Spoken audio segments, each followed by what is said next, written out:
third album since the band's reunited. Listening it to me, it sounds like the band is really starting to gel. Do you think the band is gelling better than ever again? Yeah, you know, funny, it only took us 40 years to start gelling, but no, but I think I know what you mean. There's been a certain amount of I don't know, certain planets have been aligning up until now, little by little, you know, and I think this is you know, another spot for us. Every record that, I feel like anyway, every record we make is always a little different than the one previous to it. So this one's another one of those cases, you know, and I think that we were able to really capture something that is unique, you know. So yeah, I mean, that's the only way I can really kind of describe that. Sure. Given the current climate, does it feel strange releasing an album at the moment without the ability to get straight out on tour? Well, I wouldn't say strange. I mean, these are certainly strange times, that's for sure. Just everyday life is strange. I would use a better word, would be like frustrating. Not being able to leave the country or leave town and put, you know, we can't even play locally with an audience. So that part of it's very frustrating for us, of course. But, you know, we're just trying to celebrate right now the release of the record. It comes out on the 23rd of October this month. And, you know, we're hoping that things start to open up by next spring and we can start going out and touring again. But for right now, there's not much we can do. Was there any thoughts on delaying the release? There was, but it was like a 5-minute conversation. It didn't last very long. Back in April, when we were putting it on the schedule, we talked about possibly holding it, but I don't know. It became apparent very quickly that, you know, that nothing was going to change in the foreseeable future. So the answer was, well, why wait? Wait for what? You know. So everybody's home right now. Everybody needs new music. People need interaction with something other than scrolling the news on their phone, or, you know. So we just felt like the record had to come out like normal, like regular schedule, as it was on schedule. So we went ahead and put it out. And do you feel that because people are home that they're appreciating new music a lot more? I think so. You know, I think people have been forced, you know, a lot of people have been forced to stay home, work from home, and, you know, it's changed a lot of people's outlook on just living, you know. So I know it has for us, for me and my wife, and you kind of hunker down. You spend more time together and out, you know, maybe outdoors in the neighborhood or, you know, things like that. You tend to start, and I think that when you're home, you're working a lot from home, and then after work, you know, you don't have to get on the highway to go home. You're home. So it kind of gives you a little more free time when you're, you know, because of that. So I think that allows for a lot more people are listening to music than before. When you started writing for the album, and as the writing progressed, was there a particular song that you found, I'll use the word easiest to finish, and was there a song that you found the hardest to finish?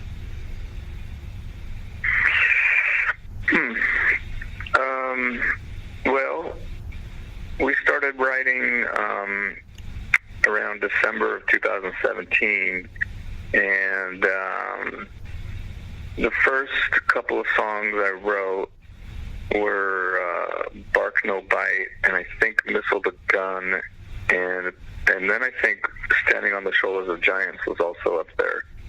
And those three they came pretty quickly. So I would describe those as being somewhat easy. There was a fourth song that was in there as well that actually didn't make the record. and that one was a very long song. It was like almost 8 minutes, and it was sort of meandering, and it was kind of cool, but I just had a problem with it. It was, for one thing, it was too long, and I couldn't make it shorter. It had a lot of great parts, but maybe too many parts for the song, and I don't know. And then I just started to edit it, and it just wasn't. It suddenly just stopped working, and so John and I struggled with that one, and we ended up just putting it on the back burner until the future. And then went back to writing, and then the other stuff came pretty easily. I mean, I don't know about anything that was really that I struggled with. They come pretty quickly to me. I mean, I think that the only thing that we kind of put through the ringer a little bit was maybe Standing on the Shoulders of Giants. Initially, the song came to me really quickly, but then I felt like it needed to be edited and changed, and then I changed it, and then we lived with it for a while, and then John came back to me and said, you know, we should go back to the original way and try to make that work. So then we put it back on the table, and took it apart again, and I made some arrangement changes, and then we redid some vocals, and that one took a little working. I wouldn't describe it as hard, though, but it did take some work.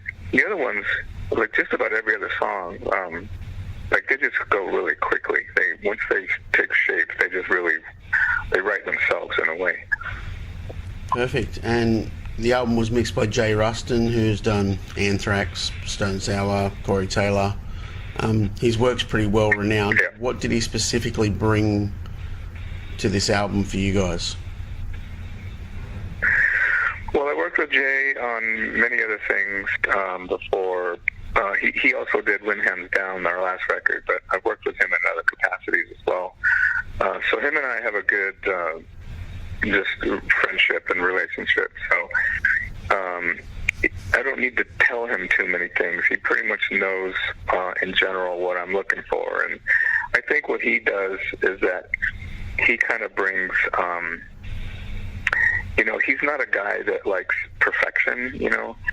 He likes things to be loose and real and organic, and that's exactly what our goals are, too, you know, as songwriters. We just want it to be authentic and real and genuine, and we don't pay much attention to making everything perfect.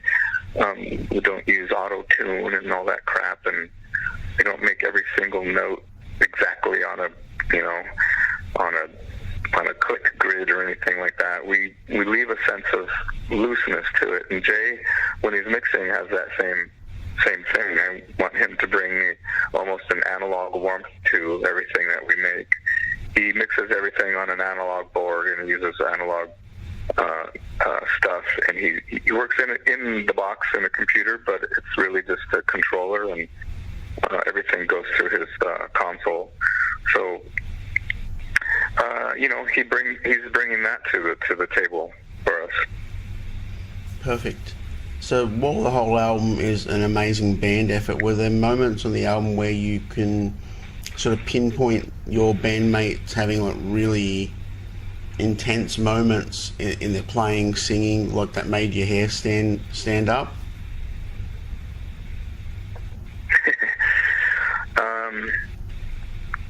Well, both guitar players, Phil and Jeff, did an excellent job.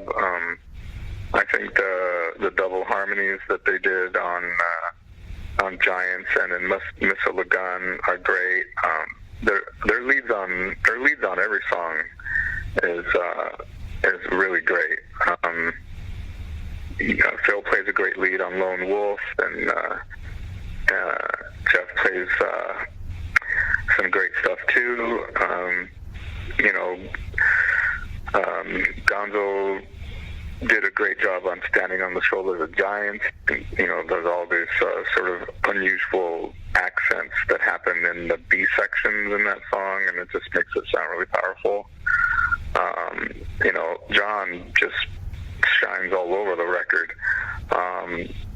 You know, I think maybe one of his prime moments are Standing on the Shoulders of Giants is just phenomenal.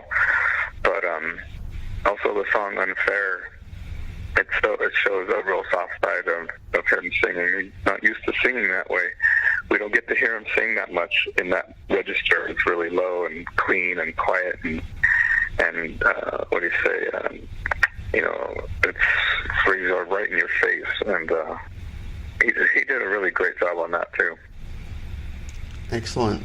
Now, thinking about the entire career for the band, pick a few standout moments along the way that have, just really always stay with you.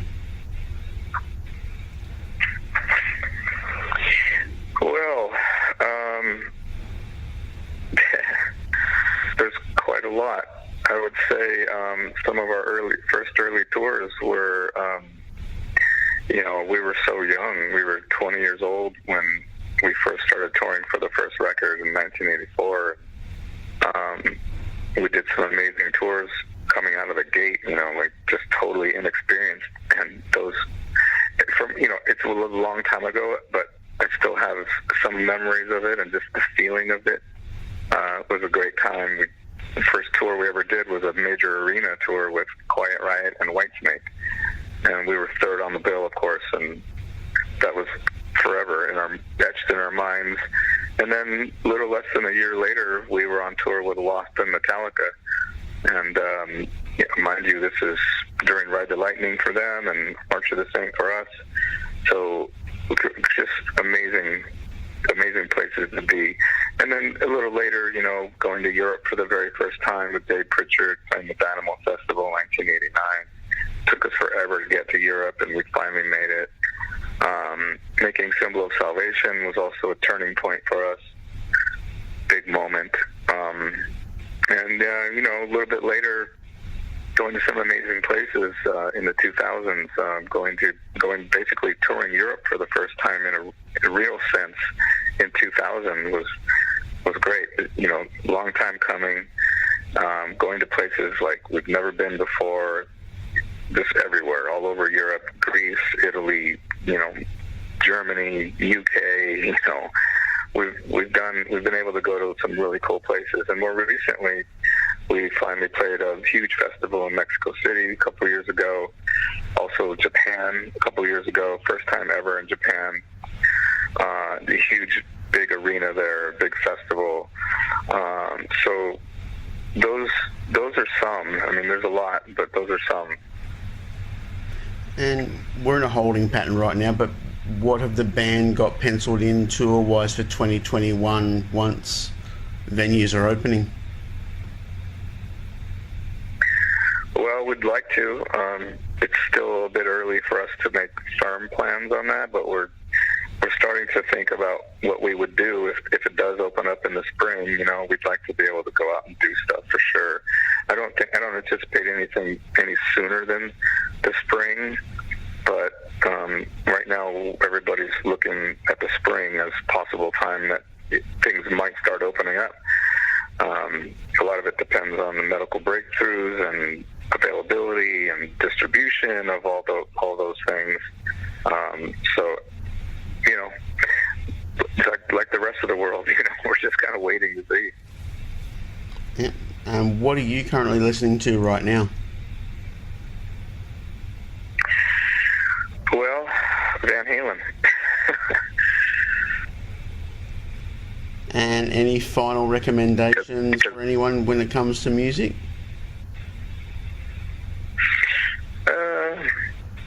No, not really. I always encourage people to listen to a lot of variety of music, not just one thing, or a couple things. I encourage people to break out of their comfort zones and try something that you don't normally try. Listen to whatever, jazz or, 80s pop. I don't know. There's a million things to choose from, I tend to go back to all my old standards, a bit of an old folk. So I listen to a lot of classic rock from the 70s and R&B and funk from the 70s. But I also love jazz fusion and, of course, hard rock and metal. That goes without saying. So I don't know. I suggest people to break out, and try different things. Well, you said Van Halen, so what are the deep cuts that you're currently listening to right now? Well, I have a thing with vinyl, so it just occurred to me that I only have 2 records on vinyl from Van Halen, so I plan on going out and getting more now. I should have had them in my collection, but I'm just listening to the first record and Women and Children First right now. Oh, and yeah, and I need to get the second one, Van Halen 2, and yeah, I need to get a couple more. I think 1980. No, Diver Down is the next one I want to get after that. But for me, the first 3-4 records are the best, and that first record, just with Eddie, he was so revolutionary at the time. It's easy to take it for granted when we're older, and you say, "Oh, I've heard this song, Ain't Talking About Love a million times," but you go back to like 1978, 79 when that record came out, and first time hearing that on the radio, like, it was just jaw-dropping, and it forever left a mark on the whole world, just that moment. And regardless of what happened later with the band and everything, that moment when they came out with that first record, songs like On Fire and Atomic Punk, those are kind of deeper cuts, I guess, from the first record, but just stunning stuff. Excellent. And any words for the fans in Australia before I let you go? Yeah, well, I miss all you guys.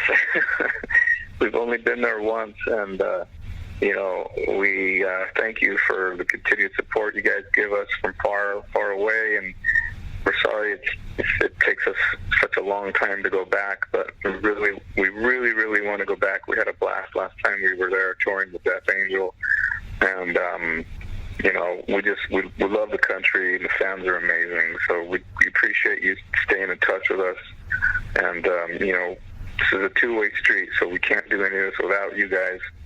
So we hope to see you soon.